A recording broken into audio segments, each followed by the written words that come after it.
Most accurate forecast with Alana Brophy. Weather rates certified 11 years in a row. Alana, you are tracking that snow as we speak. Yes, let's get right to you. It's arrived in Tooele County. I want you to take this live view of Erta. And as you can see, we catch the snow coming down and it doesn't look bad. But check this out. This is Erta Way. This is the lack of visibility I'm talking about. Whiteout conditions. You see the headlights here. Very gusty winds and snow filling in at a very quick clip. Yes, you don't want to be caught in this. These snow squalls can be dangerous where you do get whiteout conditions. That line of precipitation coming through with heavy snow potential.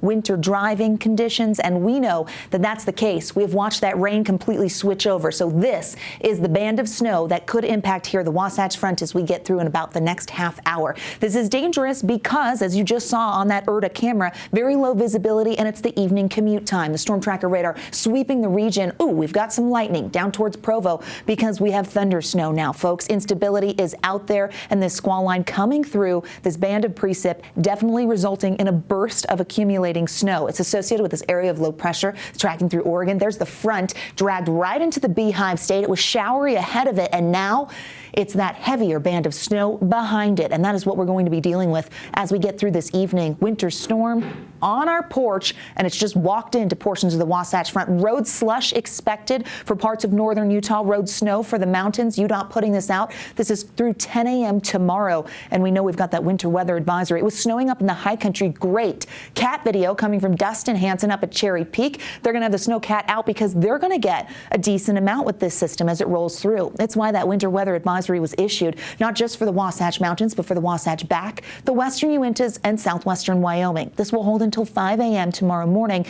And so we know the high country will continue to see that accumulating snow while we will clear in the valleys. But with cold temperatures and snow out there, slick conditions will persist tonight for the evening commute and possibly for the early morning commuters tomorrow. There's that moisture on the move. Watch the clock in the corner of your screen. By 9 p.m., here's another line, pretty well defined. This band also putting down the potential of accumulation.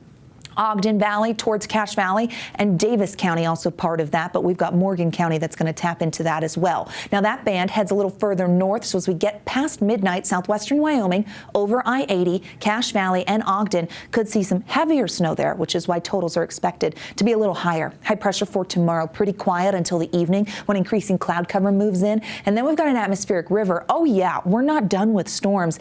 They actually come through, bringing the potential for valley rain and mountain snow. It's that California moisture. Friday at 2 a.m., it shows up, knocking on the door, and we've got valley rain and mountain snow. That snow level is going to start about 8,000 feet. It's going to climb a little bit. There's the warm sector of the storm there by 7 a.m. on Friday. But see how that becomes very widespread. We get more precip along the front. That's going to really impact our weekend in the way of wet weather. We've got rain on deck and warmer temperatures as a result. Now the snow tonight, trace to 3 inches depending on where those bands trek on through. 1 to 4 in the benches. Mountain valleys a little higher. Anywhere from 3 to 12 in the mountains. More likely 4 to 8, but the higher peaks like the Cottonwoods could get up to a foot here. 1 to 4 in the central mountains. Temperatures tomorrow in the 40s, so this taste of winter doesn't stay forever. 30s and 40s for those highs. 20s in Viertel, 30s in Castle Country, 40s towards Delta, 50 in Cedar City, and how about some 60s in St. George, where the warming trend continues, but we get pretty unsettled as we roll into Friday.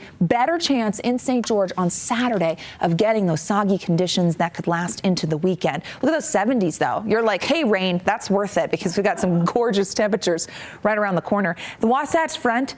Tonight, we've got snow. Tomorrow, we clear things up, but then that atmospheric river event, that California moisture makes its way to the Beehive State.